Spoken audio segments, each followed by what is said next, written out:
Yes, lads, and welcome back to another Jebo37 YouTube video. Now, today, guys, this is the one of two videos left to go on the predictions, and this one is the championship predictions. Now, before we do get into this video, guys, if you are new to the channel, make sure you do subscribe and smash that thumbs up on the video as well, and also tap that little bell for notifications. And yes, guys, I just want to say a massive thank you for the support on the video so far. The National League predictions, the League 2 predictions, and the League 1 predictions. So yeah, if you haven't seen them already, go check them out. Link for them will be down in the description down below also. And now, guys, I'm going to get into my championship predictions. So in 24th place and rock bottom of the championship, I have got Derby County. Now, Derby County had 9 senior players registered onto their roster for this season so far. We'll make it 8 because Wayne Rooney has decided to injure midfielder Jason Knight. So it's enough in itself. It was 9, now it's 8.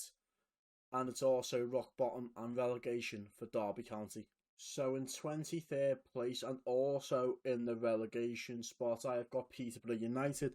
Now, apart from re-signing forward Jack Marriott from Derby County, Jack Marriott did not register a single goal whilst out on loan at Sheffield Wednesday last season. Now, to be honest, they've not done much convincing transfer business either. So for me, it's 23rd and relegation for Peterborough United.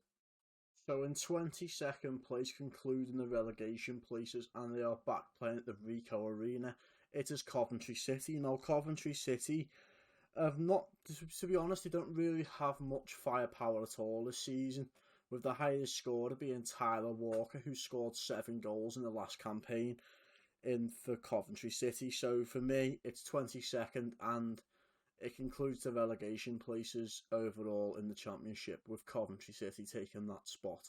So in 21st and just scraping the relegation places is Blackpool.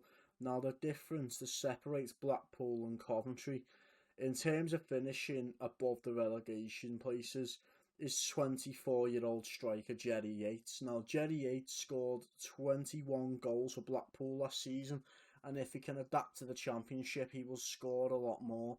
Especially, he's 24 years of age, so he's got a lot of years ahead of him. So for me, it's 21st and scraping relegation for Blackpool.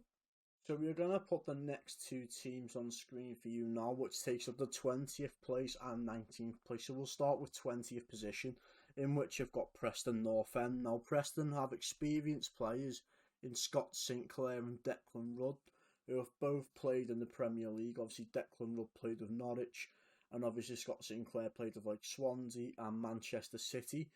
So, however, though Preston do not have as much firepower as people seem to think they have, with the highest scorer in the forward line last season being Scott Sinclair, who got 9 goals last season. So, for me, it's 20th place for Preston North End.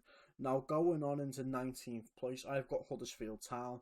Now, Huddersfield Town finished 20th place last season, and they've barely made any improvements whatsoever to the side, but the more notable improvements being centre-half Tom Lees and striker Jordan Rhodes, who are both joined from relegated Sheffield Wednesday. So for me, it's Huddersfield Town in 19th place.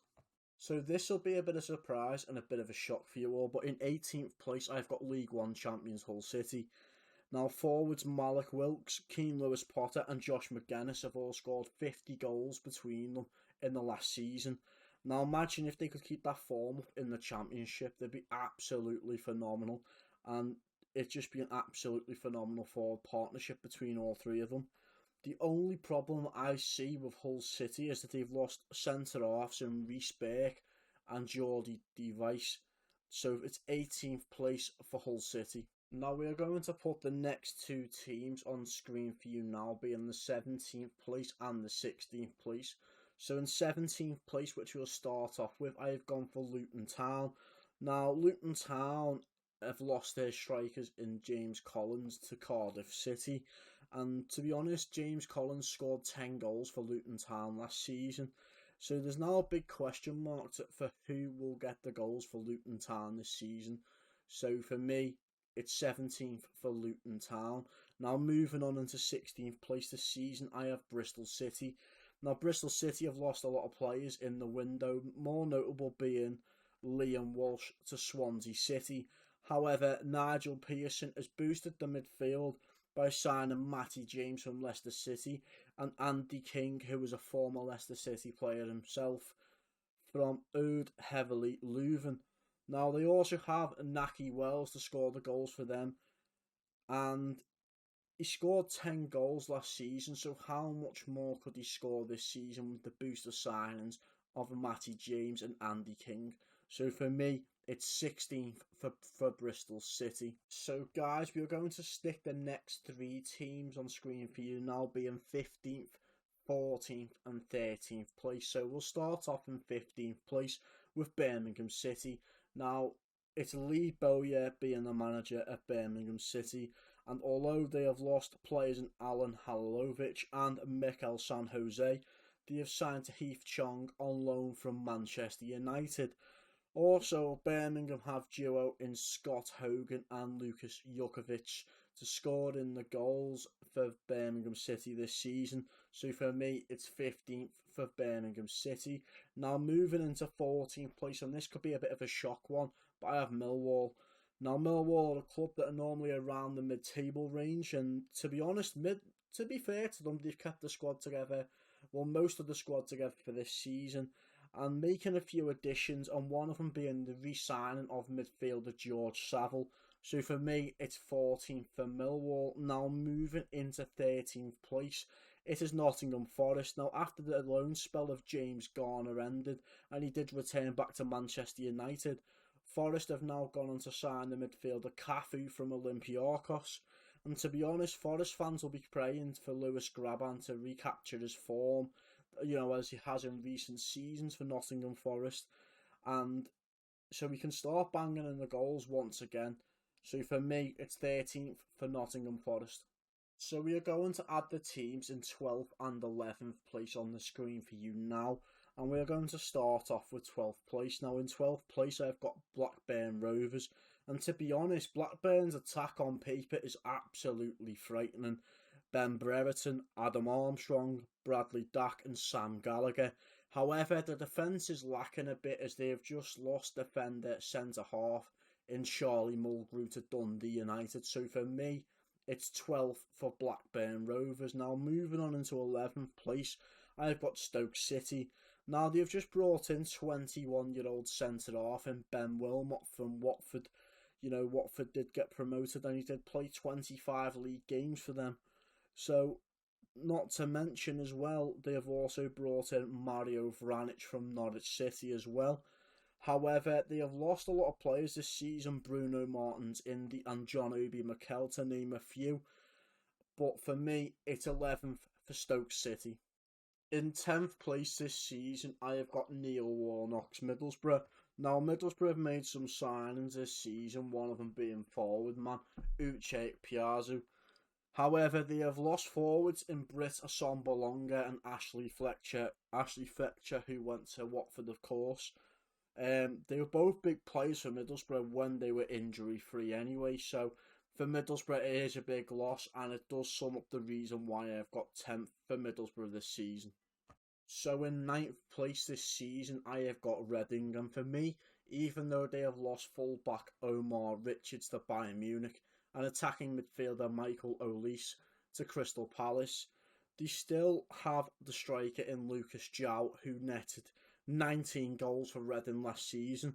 So if you can do the same this season and be able to step up for Reading and score the goals, then I can see Reading in 9th place this season. So in 8th place this season, I have got Swansea City. And the main thing I do see when looking at Swansea City is the fact that they've lost forward man in Andre Ayew. However, there is still a positive for Swansea fans that they've still got forward man in Jamal Lowe, who scored 14 goals last season. Now, if he can step up like he has last season and score even more goals this season, then Swansea fans have nothing to worry about.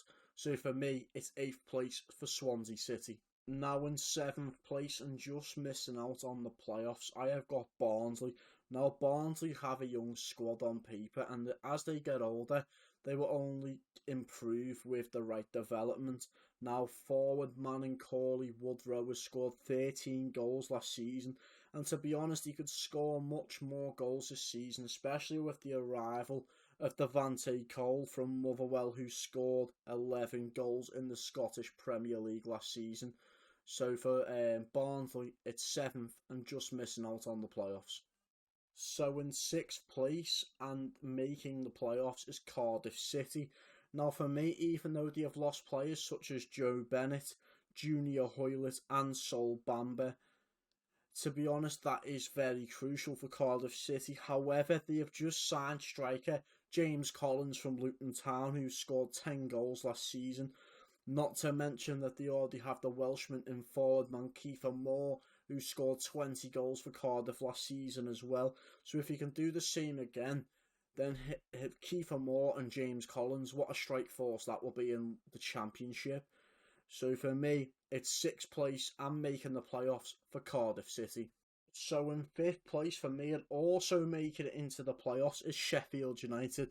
Now, if they can't keep a hold of English goalkeeper in Aaron Ramsdale, they do also have a quality goalkeeper in former Rangers man in Wesley Fotheringham. Now, also look at their attack. They've got Ryan Brewster, Ollie McBurney, David McGoldrick and Daniel Jefferson. So they may have also done no business this window in terms of bringing people in. But for me, they've got enough firepower to get into the playoffs this season. So it's 5th for Sheffield United. So some people may say I'm deluded, some people may say it's a shock, or some people might agree with me. But in 4th place, I have got Queen's Park Rangers. Now, QPR have one hell of a striker in Charlie Austin, and everyone knows that the quality that Charlie Austin has in him as a striker. And they've also got Scottish striker Lyndon Dykes, who scored 12 goals for QPR last season. So both of them together can be some force this season and boost QPR off the table. After all, guys, it is the Championship, and we have seen weirder things happen, such as Barnsley making the playoffs last season. So for me, it's 4th for QPR. Now in 3rd place for this season, just missing out on automatic promotion, I have got Bournemouth. Now, they have lost goalkeeper Asmir Begovic to Everton, and to be honest, the squad's still unreal even though Begovic is gone. Dominic Solanke scoring 15 goals last season and getting 8 assists. And if he hits form as he does get older, he will be more clinical and more crucial to the Bournemouth team. So for me, it's 3rd place for Bournemouth. So as we always do, especially on the last 3 predictions videos, is we do cover 2nd and 1st. So we will start off with 2nd place. Now in 2nd place, I do have West Bromwich Albion. And to be honest, even though they've got currently one of the best goalkeepers in the league, an English goalkeeper, Sam Johnston, they've lost Branislav Ivanovic, who was a centre-half / right-back, obviously. We all know him from his Chelsea days. That will take a big hit on West Brom's defence. However, they have signed Adam Reach and Alex Moat on free transfers, and they've also signed defender Matt Clark on loan from Brighton too. So for me, it's 2nd place for West Bromwich Albion. Now moving on into league winners, we have got Fulham. Now I didn't even know this until I'd done the research, but Fulham have Marco Silva as the manager. Obviously people know him from Hull City and Everton. And he's made some very good signings in goalkeeper Paulo Gazzaniga, who obviously got his contract expired at Tottenham, so he went on a free. And obviously Harry Wilson, who signed from £12 million from Liverpool this season. And also, just not to mention as well, they do have the main man up front for them in Alexander Mitrovic. And for me, it's enough for obviously Fulham to win the Championship and go back up to the Premier League as Championship League champions. So guys, we are going to conclude this video here, and if you did enjoy it, make sure you smash a thumbs up and tap that little bell for notifications. And if you are new to the channel, guys, make sure you do subscribe, as we've got much more football content coming your way. Matchday vlogs, got the Premier League predictions still to come, and a lot of coverage on the National League and the lower leagues as well, as we are wanting to get exposure as much as possible on that. Also, before we do go, guys, I do want to mention that for the playoff winners and going back up to the Premier League, I've got Cardiff City. just for the fact that I mentioned of the signed striker James Collins from Luton Town, who scored 10 goals last season, and also having Kiefer Moore as a striker who scored 20 goals last season. For me, it'll be enough for Cardiff City to be able to make it into the playoffs and rise up to the Premier League. So yeah, guys, we're going to end it here, and I hope you do enjoy it. If you haven't checked out the other 3 predictions videos already, do make sure you go check them out, guys, and do show support on that, and leave any feedback, as every bit of feedback on this channel is absolutely appreciated from you guys. Until next time, guys, peace out, and see you guys on another video.